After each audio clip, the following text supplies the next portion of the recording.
Fala galera, sejam bem-vindos a mais uma aula de Educação Física. Aula essa que nós continuamos a falar sobre os esportes de invasão. Então, trabalhamos vários esportes, hoje nós vamos dar continuidade a esses esportes. Como nós já estamos habituados, nós já sabemos aquela dinâmica, o nosso procedimento das nossas aulas, então peço lá aqueles que puderem, se vocês já não estão em pé, né, que agora nós já sabemos como que funciona, então fica em pé. Afasta os móveis que estejam perto de você e vamos dar nosso alongamento inicial. Sei que existem várias divergências, né, sobre aquecer, alongar e tal, mas um alongamento é sempre válido. Então, bora lá?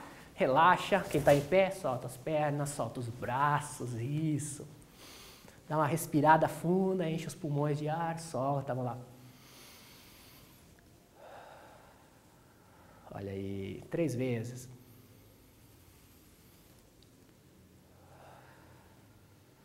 Mais uma.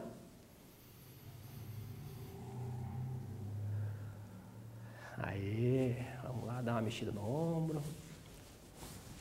Vamos fazer um exercício diferente hoje. Pega o queixo, vamos encostar lá no nosso peito. Então, cruza os dedos atrás da cabeça, encosta o nosso queixo no peito, segura.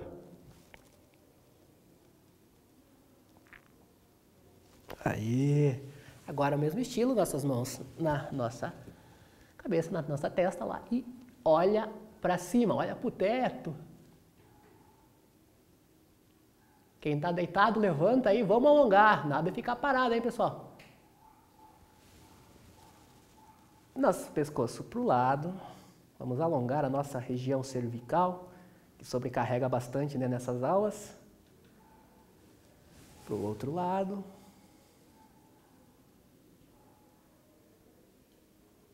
Olha aí, beleza. Vamos girar o nosso pescoço, então dá um giro para um lado, 360, para o outro lado, cabeça para cima, para baixo, olha aí, ó. Relaxa nossos ombros, mexe os nossos braços de volta, dá aquela girada boa, gira o tronco para um lado, gira o tronco para o outro, olha aí, ó. Solta novamente, relaxa, já deu aquela acordada, né? Se é a primeira aula, nós estamos meio dormindo, acordamos. Se as aulas já são logo após o período, já estamos algumas horas sentados, deitados, então esse alongamento é necessário para dar aquela acordada, né? Aquele up. Legal? Então, bora lá para o nosso esporte do dia de hoje. Já sabe, né? Pega água, traz água perto de você, hidrate-se, mantenha-se hidratado. Vamos para a nossa modalidade de hoje. Então, olhando as imagens aqui, nós temos o quê? A princípio são algumas modalidades diferentes, né? Então os materiais, como vocês percebem nas imagens, são materiais diferentes. Os instrumentos do jogo, do esporte, é diferente. Então nós temos 3 modalidades que serão trabalhadas no dia de hoje. Essas 3 modalidades, algumas vocês conhecem, a última já fica fácil a assimilação, porque o ambiente que eles estão praticando é um ambiente diferente, né? Já não é um ambiente de quadra, já não é um ambiente de campo, então já fica fácil saber que modalidade é essa. As primeiras aqui também existem imagens, podemos ver que a primeira são imagens de recreação, pode ser até sendo jogados em escola. A segunda aqui já são ambientes de competição e na terceira também já é ambiente competitivo. Então há várias diferenciações nestas imagens. Nós podemos ver que todas elas são modalidades tratadas como esportes de invasão. A primeira modalidade que nós vamos estar vendo hoje é o Frisbee. A primeira modalidade do dia de hoje é o Ultimate Frisbee, que é um esporte bem gostoso de se praticar, então ele é praticado bastante, além de escola, ele é praticado bastante nas praias, então nas praias a gente vê bastante a prática deste esporte. O que é o Frisbee? Então, o material essencial para se jogar o Frisbee é um disco, esse disco que eu tenho na mão aqui. Então esse disco vai ser usado para fazer a pontuação e chegar no objetivo. Então esse é o disco, pode ver, não é o mesmo disco do cachorro lá que o pessoal usa para brincar. Então esse disco ele tem alguns elementos que o difere daquele disco, tipo o material é um outro, ele existe essa borda aqui que no disco utilizado para se brincar com os cachorros não existe, então tem toda a confecção dele é diferente. Então esse disco utilizado na competição de frisbee. Por que ele tem esse nome frisbee? Então, como nós podemos ver aqui, ele é um esporte americano, ele foi criado em uma fábrica de tortas, aí vem o formato dele, né? Então, o formato dele faz lembrar bastante aquelas tortas redondas que existem. Então, nessa fábrica de torta, nos intervalos de almoço, de descanso dos funcionários, eles jogavam, um funcionário para o outro, as formas de frisbee, as formas de torta, né? Dentro da fábrica de tortas chamada Frisbees. Então, daí veio o nome do jogo. E ele foi criado nos Estados Unidos por volta de 1940. Então, ali surgiu a ideia do Frisbee. A partir de então, ele começou a ser difundido, mas só em 1985 que ele é criado a Federação Internacional de Disco, que é a WDFD. Então, essa entidade vai regulamentar os esportes de disco. No Brasil também nós temos uma entidade que regulamenta esse esporte, que é a Federação Paulista de Disco. Então, não existe uma confederação, mas a Federação Paulista de Disco regulamenta o esporte de disco no Brasil. Então, a Frisbee Brasil está subordinada à Federação Paulista de Disco, que foi a cidade que recebeu, em primeiro momento, o esporte Frisbee no Brasil. Então, em 2002 é criada a Federação Paulista de Disco. A ideia do Frisbee, o que é? Temos o quê? Dentro do campo, aqui, esse campo que faz lembrar esse nome aqui. De onde vocês já ouviram falar nesse nome? Eu já falei para vocês desse espaço aqui, que é chamado de end zone. Então, essa end zone vem do futebol americano. Lembra do futebol americano? Lá tínhamos as jardas e para marcar um ponto nós precisávamos chegar na end zone. No Frisbee é a mesma coisa. Então, para marcar pontos nós precisamos chegar na end zone. O tamanho do campo que é? Nós temos 18, cada end zone tem 18 metros de comprimento e o campo 64. Então, se nós somarmos 64 com 18 e 18, nós temos 100 metros, isso? 100 metros, então o campo tem 100 metros de comprimento e 37 metros de largura. Cada equipe de Frisbee possui de 5 a 7 jogadores, então existem essa margem que a regra permite ter atletas. Então eu posso ter no mínimo 5, no máximo 7. Toda e qualquer início e reinício de jogo, as equipes precisam estar em formação, que é chamado de pool. O que é essa formação de pool? Então, as equipes precisam o quê? Ambas as equipes precisam estar perfiladas em frente à linha da end zone. Então, existe a linha da end zone, que entra na end zone. As equipes, tanto de ataque quanto de defesa, estão à frente dessa end zone. Como que vai acontecer? A equipe que vai atacar, vai receber o disco. Então, sempre a equipe de defesa começa o jogo. Então, a defesa está de posse do disco, vai dar o passe. Quando o disco for pego pela equipe adversária, a equipe de ataque, ou o disco tocar o chão, ou for para fora, aí o jogo se inicia. Então, formação inicial na frente da end zone, chamado de pool. Essa formação é obrigatória, antes e depois de cada ponto e no início e reinício de jogo. Então, o jogo ele é parecido com o vôlei, então ele não é por tempo. O jogo de Frisbee é por pontos, não existe tempo, então vai existir pontos. Então, para que um jogo termine, a equipe precisa marcar 17 pontos. A primeira equipe que marcar 17 pontos é a vencedora. E também o jogo é dividido em 2 tempos. Há 2 tempos para que as equipes cheguem aos 17 pontos. Então, como que vai ser dividido? O primeiro tempo vai terminar quando uma equipe alcançar 9 pontos. Então, a primeira equipe que alcançar os 9 pontos, acaba o primeiro tempo. Retorna-se para o segundo tempo e a equipe que primeiro alcançar 17 pontos é a vencedora da partida. Ficou tranquilo, então? Não é por tempo o jogo, e sim por pontos. As equipes que primeiro alcançaram os 17 são vencedoras do jogo. Então, algumas regras do Frisbee, o que é proibido, o que pode ou não pode fazer. Então, o ponto vai acontecer sempre que um jogador recebe o disco dentro da endzone. Então, estou dentro da endzone, recebo o disco, ponto. Segunda, não posso correr com o disco na mão. Então, não é igual ao futebol americano, que eu podia pegar a bola e sair correndo. No Frisbee eu tenho o quê? Recebo o disco, paro. Aí, eu vou procurar um companheiro da minha equipe para passar. E para fazer isso, eu tenho o quê? 10 segundos. Então, só posso ficar durante 10 segundos com o disco na mão. Pode ser menos de 10 segundos. Se eu receber, já ver que um companheiro está apto a receber, eu posso passá-lo. Então, são 10 segundos segurando o disco. O único movimento permitido é o movimento de pivô do basquete. Que movimento que é esse?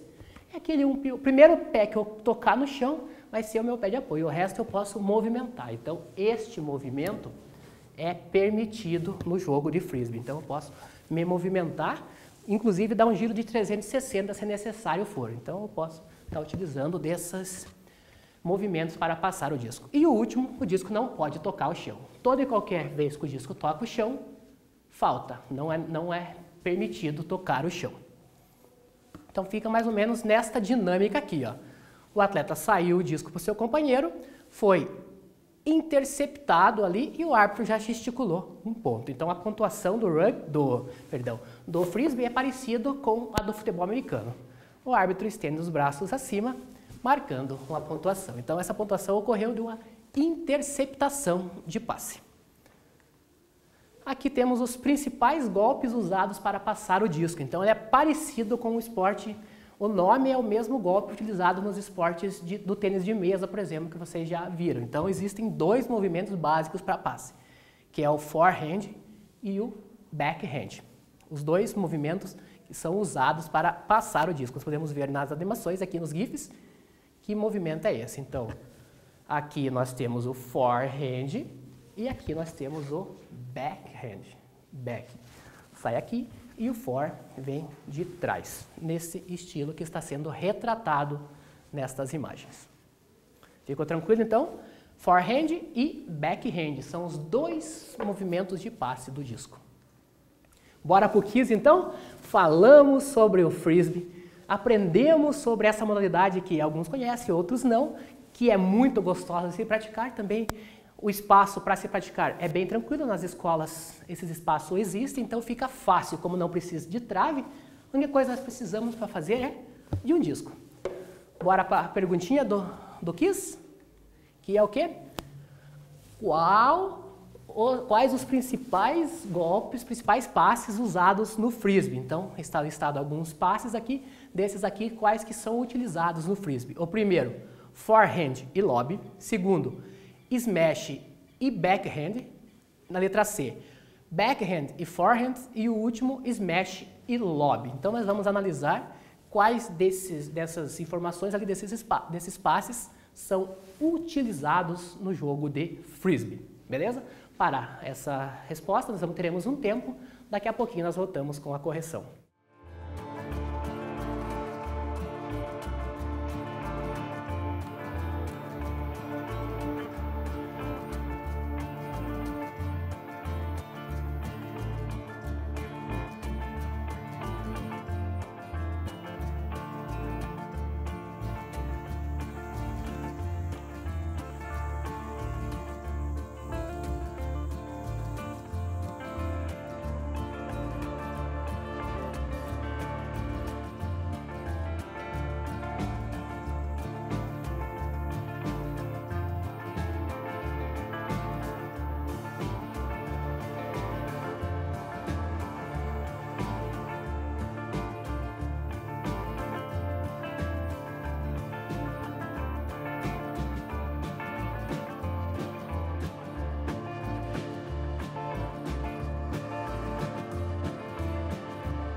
Voltando então, pessoal, para a nossa correção da atividade deixada anteriormente. Então, ela perguntava o quê? Quais os principais golpes usados para se passar o disco no jogo de frisbee? Principais passes, né? Não principais golpes. Golpes é outro esporte. Aqui nós utilizamos passes, né? Então vamos lá. Acertou quem respondeu a letra C.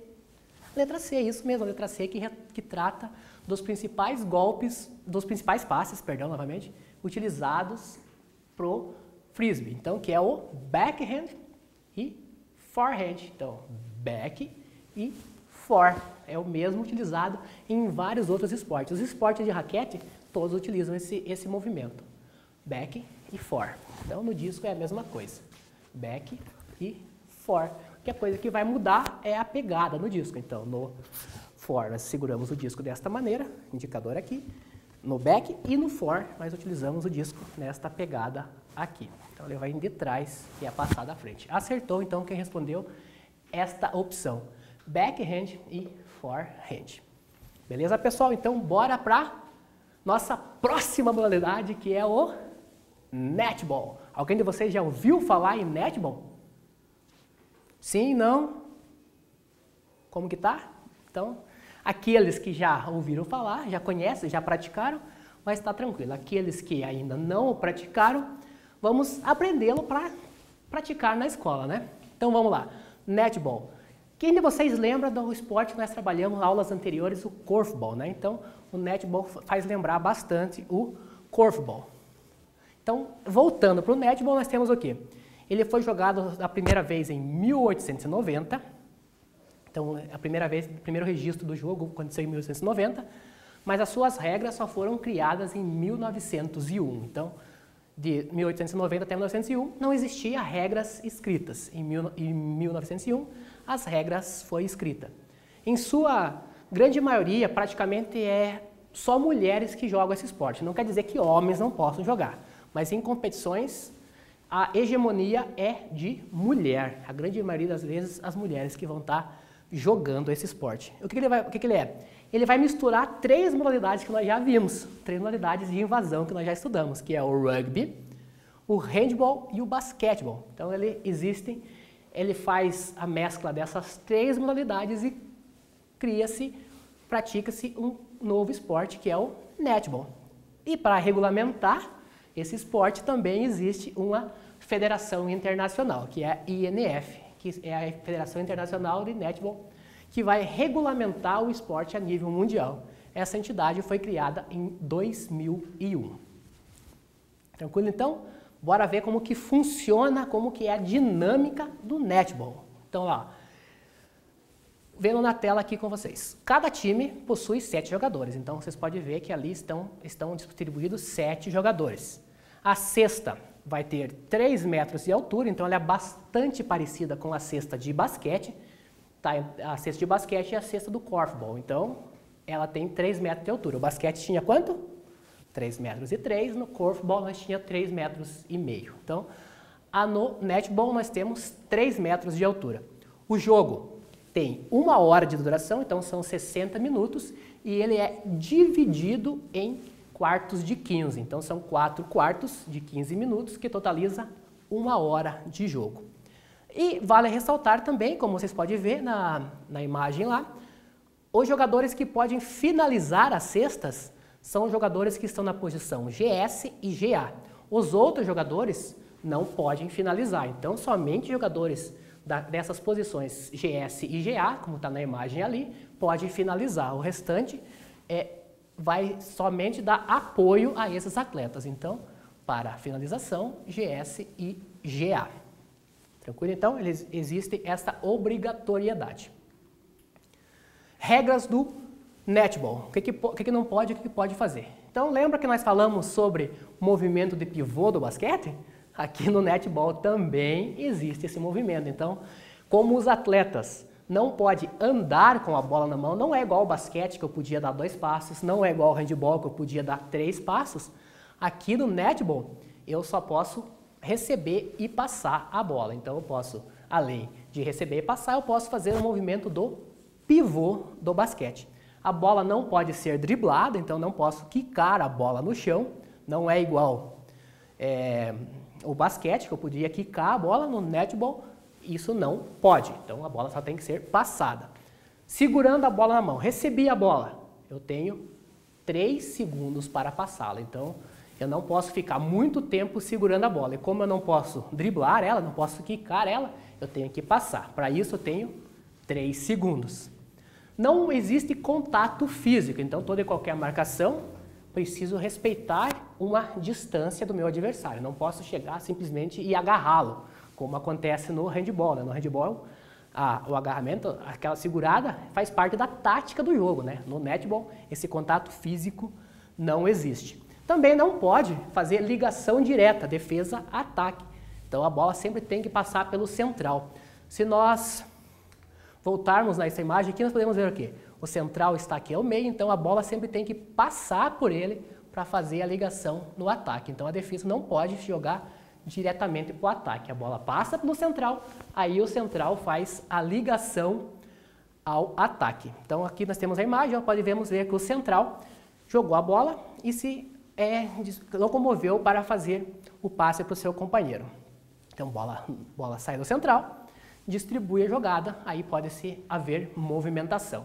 Então os atletas podem se movimentar a quadra, mas só os ocupantes daquelas posições que nós já falamos que podem finalizar na cesta. Então a cesta, nós podemos ver aqui, ela não existe tabela, então ela tem que ser jogada diretamente nela, não tem como ela bater e cair, então se você errar a cesta, ela vai passar. Então é obrigatório, para acertar, eu tenho que jogar diretamente nela. Aqui também tem uma outra jogada que vai terminar com finalização. Olha lá. Então, houve troca de passes, pode ver que os atletas não correm com a bola, não batem a bola no chão e finaliza na cesta. Ali temos um ponto do jogo. Bora para o quiz, então? Aprendemos sobre o netball, vimos como que funciona, vimos a sua dinâmica, um pouco da história. Bora para aquele exercício para dar aquela fixada. Então, pega o caderno de vocês, faz as anotações, respondem, que daqui a pouquinho nós já corrigiremos ele. Qual que é a pergunta? Das regras listadas abaixo, qual delas não faz parte do netball? Então, presta atenção lá, deixei já até grifado, destacado o não para vocês. Então, ela não faz parte do netball. Existem algumas regras aqui, nós vamos ver qual que delas que não está no netball. Letra A, pode dar dois passos com a mão na bola. Letra B, pode segurar a bola na mão por no máximo 3 segundos. Letra C, não pode driblar estando de posse da bola. E a letra D, não há contato físico. Então, leiam com calma, prestem atenção que é a regra que não faz parte da modalidade. Então, toma cuidado nessa diferenciação. Dessas regras ali, tem uma delas que não está no netball. Para isso, vocês vão ter um tempinho para responder. Assim que vocês resolverem, nós voltamos com a correção.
E aí, galera, voltando para aquela nossa correção da atividade deixada para vocês realizar, espero que tenham acertado.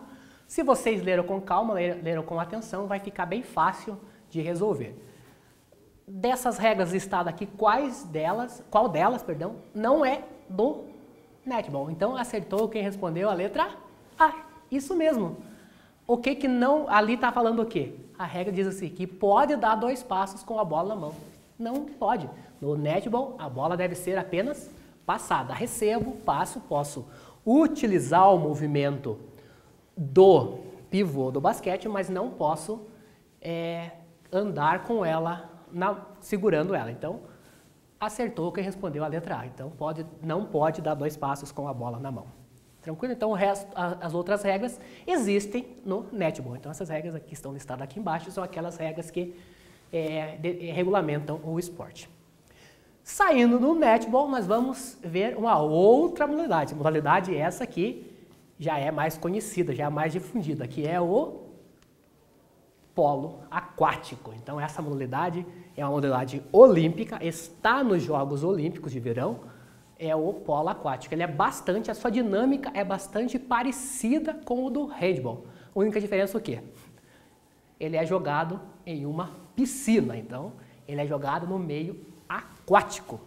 Tranquilo? Então, aqui nós temos a imagem de uma partida de polo aquático. Então ele é um esporte criado em Londres, na Inglaterra, no ano por volta de 1870, mas a federação, a entidade que regulamenta ele, que é a Federação Internacional de Natação, então todos os esportes aquáticos, quem regulamenta é a Federação Internacional de Natação. Então, além do polo aquático, temos a natação, especificamente temos saltos ornamentais. Então, essas modalidades quem regulamenta ela é a Federação Internacional de Natação.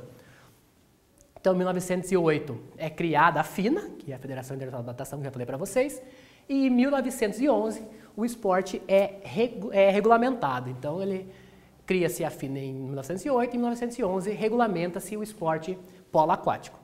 E aqui no Brasil nós também temos a entidade que regulamenta os desportos aquáticos, que é a CBDA. Então a CBDA vai regulamentar todos os esportes que envolvem a piscina, seja ele polo aquático, nós estamos vendo aqui, natação também, os saltos ornamentais. Então essa modalidade que é no meio aquático, quem regulamenta é a Confederação Brasileira de Desportos Aquáticos no Brasil, a Federação Internacional de Natação a nível mundial. Tá tranquilo? Então aqui a regulamentação e um pouco da história do polo aquático. Aqui temos então, nesta imagem, a dinâmica de passes e do jogo do polo aquático. Então a bola é passada e finaliza-se aqui nessa imagem que nós podemos ver que finalizou a gol com êxito. Então ele chegou ao objetivo do esporte, que é marcar gols. Então nós temos o objetivo desse jogo, marcar gols. Tranquilo? Então, ali agora nós vamos estar vendo um pouquinho mais sobre o esporte. Então, como que é? Aqui não temos um campo, né? Então, mas para regulamentar o esporte, para ser praticado o esporte, a piscina que ela é jogada é obrigatório ela ter um tamanho, né? Então, não é qualquer piscina. Por exemplo, aqui em competições oficiais, a piscina tem que ter um tamanho oficial. Então, ela tem o quê? Ela vai ter 30 metros de comprimento por 20 metros de largura. Então, esse é o tamanho da piscina. Além desse tamanho, a piscina também tem a profundidade. Então, a piscina tem que ter 1,80 m no mínimo. Então, 1,80 m de profundidade no mínimo, pode ser mais. E os tamanhos 30 por 20 de comprimento e largura. Vale ressaltar também que os árbitros no netball, eles não ficam dentro da piscina. Dentro da piscina, somente os atletas. Então, a arbitragem cuida do jogo de fora da piscina. Então, na borda da piscina, os árbitros vão estar se locomovendo para estar mediando a partida. Aqui do lado nós temos o quê? Como que o atleta vai conduzir a bola. Então, para o atleta levar essa bola ao gol, ele não pode afundar a bola e levar ela escondida. Então, no polo aquático, a bola tem que estar sempre acima do nível d'água. Então, ele tem que estar mostrando a bola para o adversário. Para ele levar, então, essa bola que ele vai usar? Ele vai usar a cabeça. A bola vai ficar entre a cabeça dele e o ombro. Então ele vai nadar, eles utilizam o nado crawl, a maioria dos atletas utiliza o nado crawl para levar essa bola. Então eles vão empurrando a bola e nadando ao mesmo tempo. O gol, ele tem 3 metros de largura, 90 centímetros de altura, e o goleiro vai ser o único atleta que pode utilizar as duas mãos para pegar a bola. Então, atleta que está na linha não pode utilizar as duas mãos, somente o goleiro. Então, o atleta da linha, uma mão, o goleiro pode utilizar as duas. Para diferenciar os atletas, então, o que vai ser o uniforme? Como que o árbitro vai diferenciar qual equipe é qual? Então, existe também a obrigatoriedade da touca. A touca que eles usam no cabelo tem que ter cores. Então, uma equipe vai ter toucas brancas, a outra equipe vai ter toucas azuis e o goleiro touca vermelha. Então, como existe diferenciação de regras, cada atleta tem a sua cor de touca. Fica fácil para a arbitragem, fica fácil também para quem está acompanhando o jogo. Tranquilo? Então, tem a obrigatoriedade da touca também. Então, nessa touca, além de levar o nome da equipe dele, tem o número do atleta também. Então, a touca é o uniforme do jogador. Então, como que vai funcionar o jogo? Então, cada equipe ela tem 30 segundos para chegar ao gol. Se ela não finalizar dentro desses 30 segundos, ela perde a posse de bola. Então, é parecido com o basquete, que eu tinha um tempo para finalizar. No polo aquático também eu tenho um tempo para essa finalização. Como eu já falei para vocês, é proibido afundar a bola dentro da água, assim como é proibido também o jogador tocar o fundo da piscina. Então, todo o momento de jogo, o jogador tem que ficar sem tocar o fundo, ele tem que ficar nadando. Então, o movimento de pernas ou braços, inclusive, ele tem que manter, senão ele, caso contrário, ele afundaria, né? Então, o jogo tem essa grande exigência física do atleta ficar se movimentando todo o tempo para ele não acabar afundando, né? Então, ele não pode tocar o fundo da piscina. Então, o jogador também pode ser expulso, então, durante 20 segundos, que é alguma das punições do jogo. Então, também há cartões, dependendo da falta que ele acabe fazendo. E aqui temos o campo, que existe a marcação para cada situações distintas do jogo. Então, dependendo do local que está exemplificado ali, eu posso ou não posso fazer uma jogada. Eu posso ser punido com pênalti, posso finalizar gol. Então, dependendo do local que estou. Então, cada uma dessas linhas que fica, além de ficar ao lado da piscina para a arbitragem e para os torcedores, no fundo da piscina também existem essas cores diferenciando para facilitar o atleta que está jogando, para facilitar ele saber o que ele pode e o que ele não pode fazer naquele determinado espaço. Então aqui temos uma defesa, nessa imagem aqui uma defesa de finalização. Então o atleta finalizou a gol e o goleiro acabou defendendo. Pode ver que a touca dos atletas diferencia as equipes, traz o número e a seleção a qual ela defende ou a equipe que ela está defendendo. Regras do jogo. Então, já falamos um pouco sobre regras, vamos aprofundar um pouquinho mais. Então, já falei para vocês que não é permitido o jogador tocar o fundo da piscina.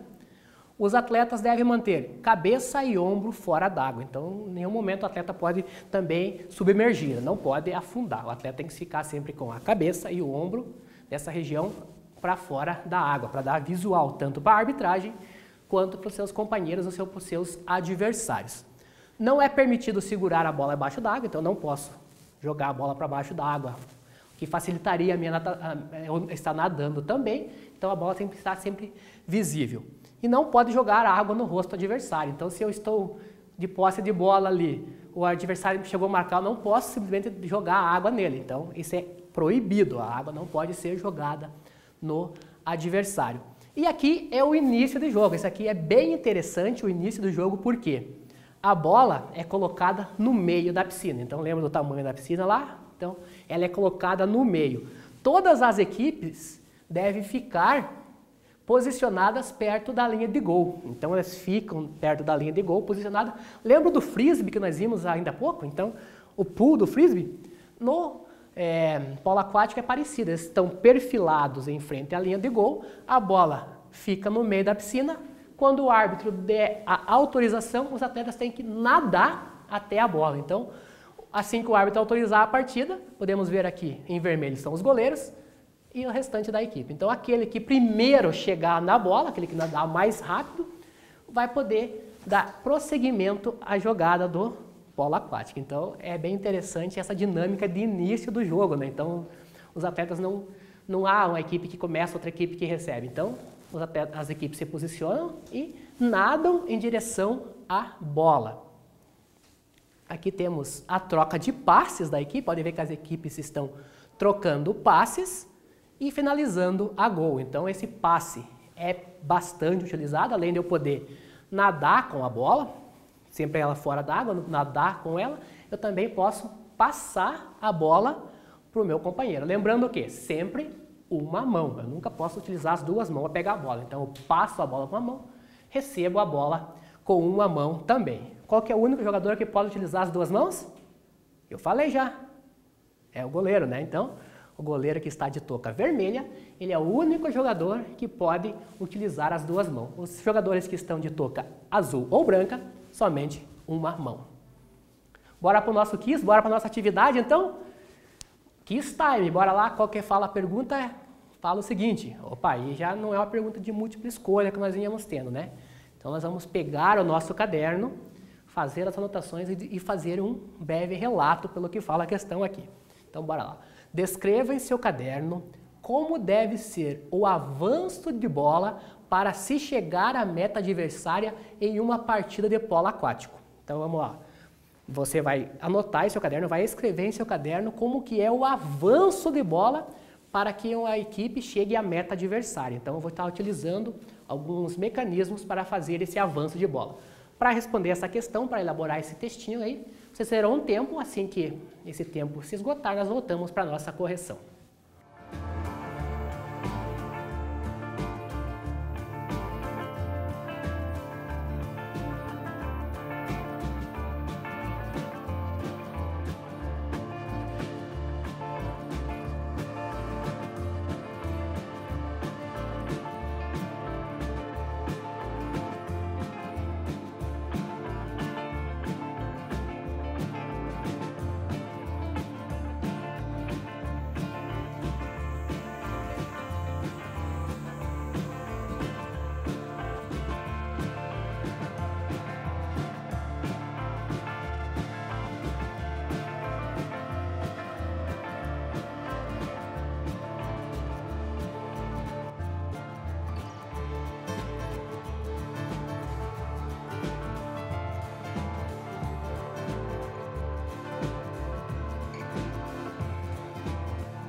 Então, pessoal, voltando para a nossa correção da atividade que tinha deixado para vocês, que era para fazer um relato da maneira que a equipe vai estar utilizando para chegar na meta do adversário, que é fazer o gol, né? Que o objetivo é fazer o gol. Então, que maneira que são essas? Aqui eu deixo o quê?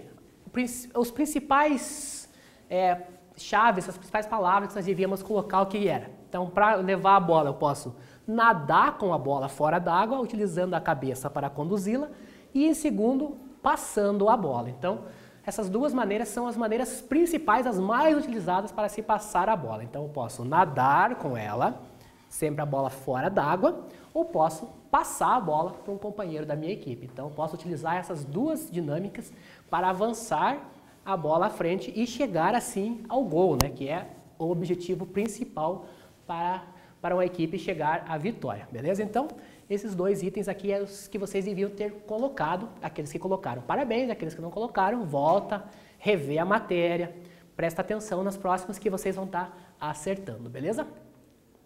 Então aqui, voltando para finalizarmos a aula de hoje, temos o que aqui?